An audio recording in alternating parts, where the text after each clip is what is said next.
So, any challenge or difficulties when making the Ringdac? Where to start? Really? I mean, one of the real problems that you have if you decide to do everything discrete is that who do you ask when it doesn't work quite right? You have to figure it all out yourself. So we can't just phone up the Ringdac man and say, how does, it's not working quite right. We have to figure it all out ourselves. And so because you do everything, and like everything,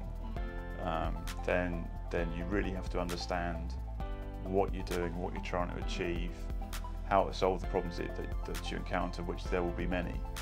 And at the end of the day, you're trying to make the world's best thing. And if it was easy, then everybody would do it, wouldn't they? So. Yeah, and I think, once you've designed it, then you have the problem of, well, how do you measure it? How do you check it's working better than everything else?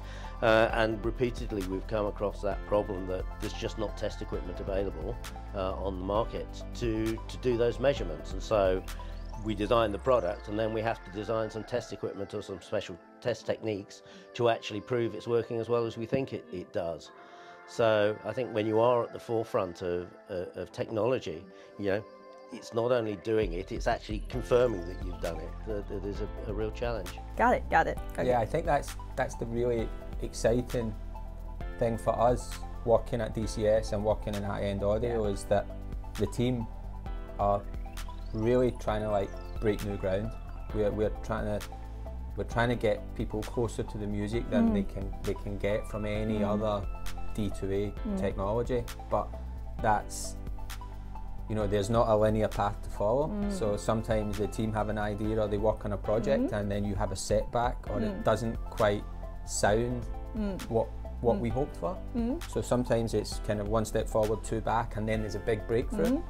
So it's difficult for us as a company sometimes to say, okay, the product roadmap is this, because when you're really trying to push and break new ground and create an amazing product, you sometimes don't know the directions that you're going to go in.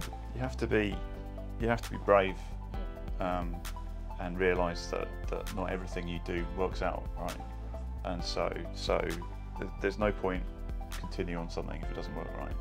So, but you have to. It's quite hard to know when that point is.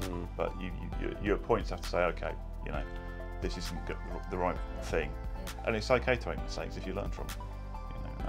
That's very much something we try and encourage in the staff. Yeah, because you ask about Apex. Actually, Apex would still have been possible, but wouldn't sound as spectacular and as improved as it did without the software update that came 1 or 2 years before. So Andy increased the speed at which the ring operated, which meant when Chris made the changes to the hardware, they worked together to create something special. But that's a project then that's years in development.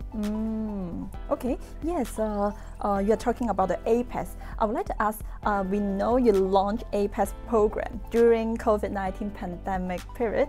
What pushed you to do it, and any reason behind it? Can you talk more? Well, yeah, I mean, that product was very much a product of the pandemic. We were locked down, we weren't allowed to come into the company, and so I managed to smuggle home some test equipment and a few bits and pieces, and I decided it was a good opportunity to start looking at our analog circuitry and identify where some of the performance bottlenecks are and where we could improve it. So I spent a few months at the beginning of the pandemic doing that, working on my dining room table with sheets of paper full of equations, trying to find out where things could be improved. So I suppose by the autumn of that year I'd done a fair amount of work. I'd prototyped up what became the Apex board. And then it was a case of, well, actually we have something that's making some very measurable improvements to the performance, which was part of an ongoing development process anyway, but I think it became apparent that we could actually release that as an upgrade in its own right and give our customers the benefit of that work. So, yeah, that was how it started. Yeah, I think Chris has been quite modest, so you improved the clock supply to the Ringdac, you know, the reference supply. Yeah.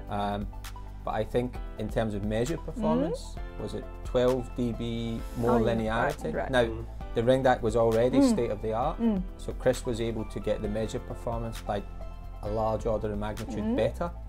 And for maximizing the performance. Yeah, and that's something that you can't fail to hear when you listen to Apex, what that measured performance improvements brought to the sound. Great. So, David, I would like to ask you any story for sharing that we might don't know about dCS. So, I think most people know that the company began in radar, and then built converters for broadcast and telecoms, and then we were very famous and instrumental in high-res recording, so the first 24-bit converters, the first converters capable of recording at high sample rates like 88.2 and 176 and 192.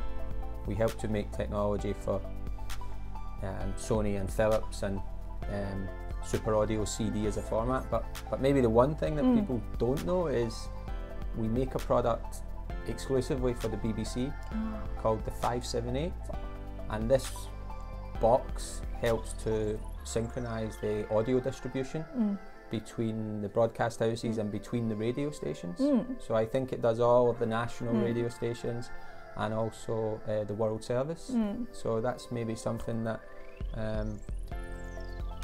not many people know. Okay, fantastic. Thanks for sharing. So last question, as you are #1 in digital product, what are you looking for and what's your future development?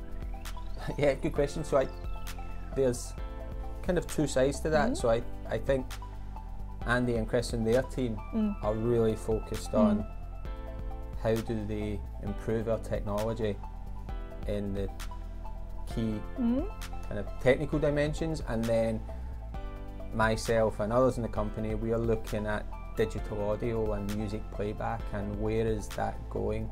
What do we need to do in terms of user interface and streaming services, and which sample rates and formats do people need to play with? So I think projects always start at dCS with this side, where Andy and Chris are looking at, okay, well, how can I improve? How can I take things forward? And then we try to make a product around those technologies, if that makes sense.